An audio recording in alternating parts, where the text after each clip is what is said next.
Debemos hablar la palabra del Señor, es la vara de corrección más fuerte de todas. Aquí hay una varita, y yo le he enseñado a los papás aquí, que a los niños se corrigen con vara. Con vara. Y ojalá le pusieran palabra del Señor a esa vara. La palabra del Señor es la vara de corrección más fuerte que una de estas varas. Moisés actuó movido por su frustración y no por obediencia.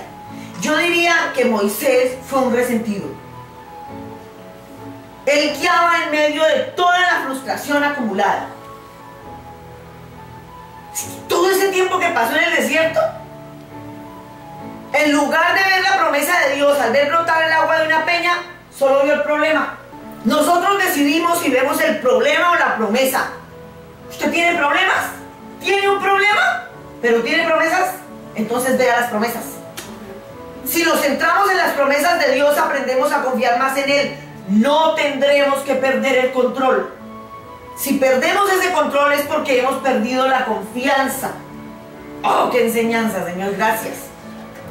Moisés perdió la oportunidad al volverse al pasado. Cuando Jesús visitó Jerusalén, expresó pesar porque el pueblo no había sabido el tiempo de la visitación de Dios. La gente no se dio cuenta la visitación de Dios para ellos. En el Nuevo Testamento hay dos palabras para hablar de tiempo. Cronos es el tiempo que medimos por medio del calendario o el reloj. El Kairos es el momento de Dios, un momento concreto en que Dios interviene en nuestra vida. Hoy es un Kairos de Dios para nosotros esta enseñanza. Amén, amén. La oportunidad se le presentó a Moisés cuando el pueblo reclamaba el agua. Era el Kairos de Dios. Era la oportunidad que Dios le estaba dando para que manifestara el carácter divino ante su pueblo. Moisés no comprendió la función de aquel Kairos. Solo vio la oportunidad como un Cronos. ¿Recuerdan el paralítico de Betesda? Él estaba allí esperando un Cronos.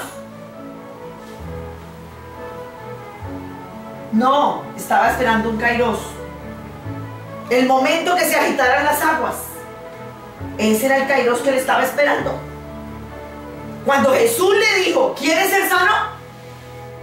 Le estaba diciendo, ¿estás esperando un Cronos o un Kairos? ¿O estás listo que se produzca un Kairos en tu vida? Entonces lo sanó. Creo que muchos están esperando, y el Señor me dio esta enseñanza, muchos están esperando un Kairos. Alguna presencia angélica que traiga bendición al hogar, que traiga el milagro que están esperando, que traiga la fortaleza necesaria para seguir adelante, para que los descarriados de la familia vuelvan o corran a los brazos del Señor. Aunque haya esperado mucho tiempo, hay un Kairos de Dios en el cual Jesús viene a visitar. Escúcheme, si no se pierde el momento de su visitación, Él realizará milagros sorprendentes. Imagínense la escena. Moisés hablándole a una roca y está despidiendo agua. Todo un espectáculo enviado por Dios. No se vio así, porque Moisés se volvió selectivo en la obediencia y perdió la oportunidad. Le habló al pueblo e hizo varias cosas que el Señor le había indicado que hiciera. No obstante, perdió la oportunidad de hablarle a la roca y de esa manera honrar a Dios con una nueva clase de milagro. Y terminó golpeándola con ira. Algunos tienden a guardar cosas del pasado, acumulando frustración e ira. Muchos crecen con mucha lentitud en las cosas de Dios, pero Él sigue dando forma al carácter y ayudando a controlar la ira. Si quieres crecer con rapidez, necesitas abandonar la ira y abrazar la mansedumbre. En esa vía se encuentra el altar del Señor, el lugar donde nos entregamos y renovamos nuestra consagración a Él. Allí es donde decimos, ya no voy a tener más arrebatos de cólera. Solos no podemos. En nuestras propias fuerzas no. Necesitamos que el poder de Dios descienda sobre nosotros. Ese poder desciende cuando Él sabe que lo vamos a usar de la forma correcta. Entonces nos envía un bautismo de fuego y santidad, fortaleciéndonos para el camino. Moisés no usó la unción y el poder de Dios de la forma de vida. Recurrió a la forma antigua de resolver las cosas, como mató al egipcio. Él usó la ira. Sin embargo, se convirtió en un hombre pacífico. Usted no puede estar albergando dentro de usted un carácter violento. El fuego de Dios puede cambiar su carácter. Y usted, si usted ha generado división, escúcheme, que esta enseñanza el Señor nos la dio a nosotros. Aleluya. Si usted ha generado división o luchas en sus experiencias de la vida, creo que Dios le va a dar gracia para convertirse en embajador de paz. Santo. Se puede convertir en un fabricante de redes, una persona que une a la gente en lugar de separarla. Y yo sé que el Señor está hablando. Jesús les dijo a los fariseos: ¿y por qué ustedes quebrantan el mandamiento de Dios a causa de la tradición, hipócritas? Ya no vivan más como vivían en el pasado. La gente tiende a regresar a sus tradiciones, haciendo las cosas como las hacían antes. Moisés hizo una mala representación de Dios ante el pueblo. El Señor demuestra que es fiel y justo, que aunque seamos infieles, Él permanece fiel. Moisés no lo honró. Con su conducta trajo descrédito a la integridad de Dios. ¿Es usted una persona frustrada con temperamento agresivo? ¿Son sus palabras tan hirientes que cortan el alma a aquellos a quienes habla? Es probable que esté desacreditando a Dios, movido por la ira y la frustración frente a los paganos. Lo más triste es que cuando usted se aira, habla delante de gente que después se pregunta: ¿y eso qué es cristiano?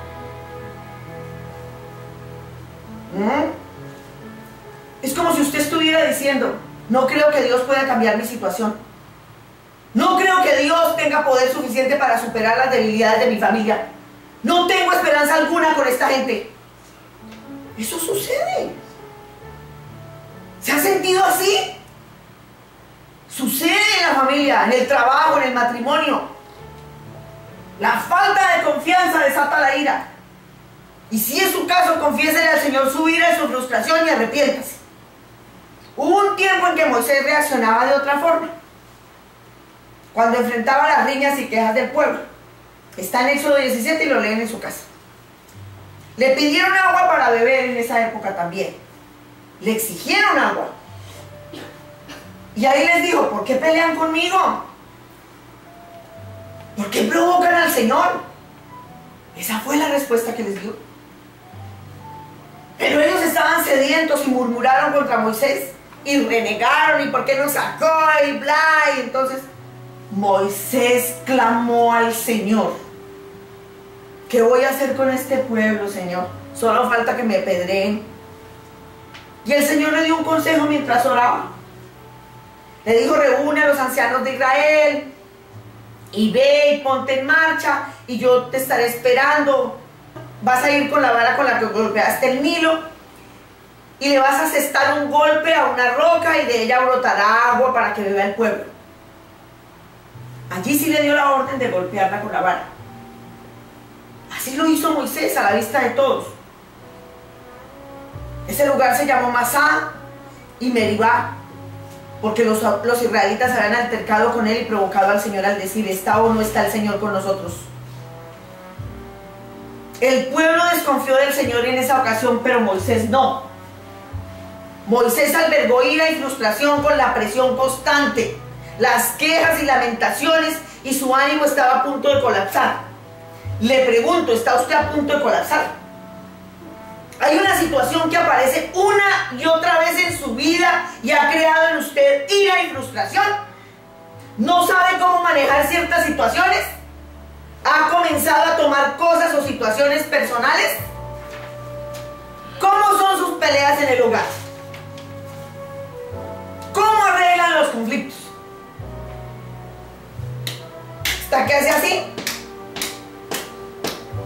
Compiten airadamente sobre cuestiones sin importancia.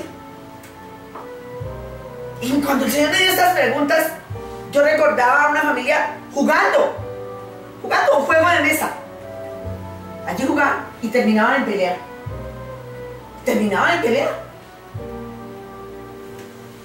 Padre, madre, enfrenta a su hijo demostrando su poder. Efesios 6:4 dice: y ustedes, padres, no hagan enojar a sus hijos. ¿Puede dormir cuando se enoja? ¿Puede decir usted que lee el Salmo 4 antes de dormir y lo vive? ¿Interviene en las peleas de sus hijos de una manera personal o pacificadora? ¿Es capaz de dominar una batalla en potencia y convertirla en un ejemplo ante sus hijos?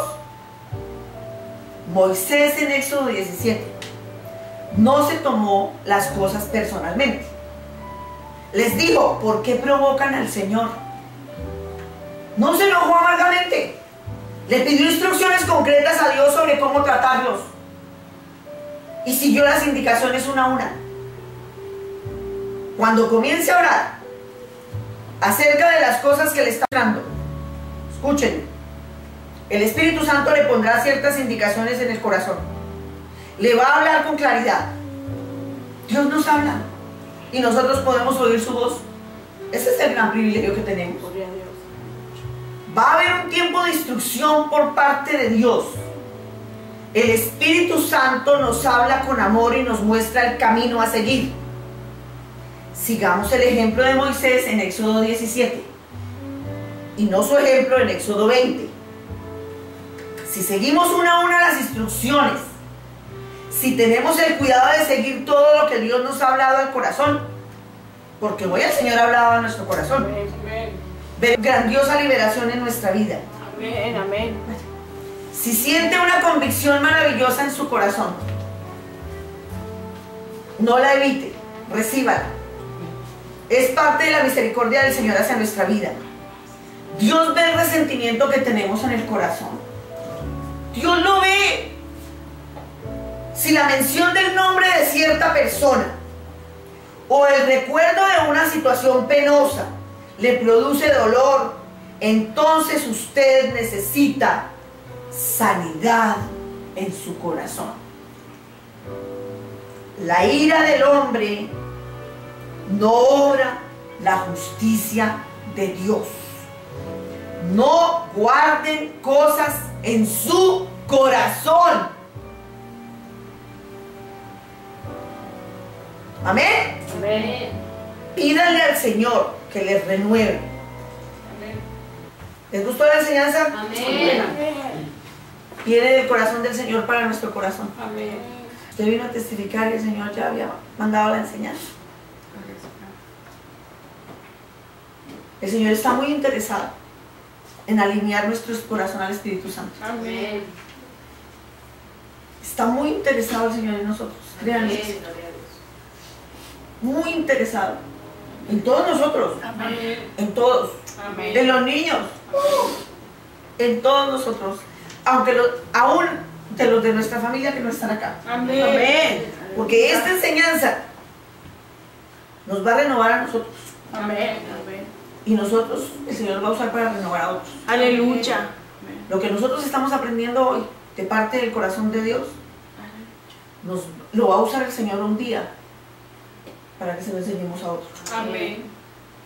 Niños, dispongan su corazón. Vamos a pedirle que nos renueve. Amén. Amén.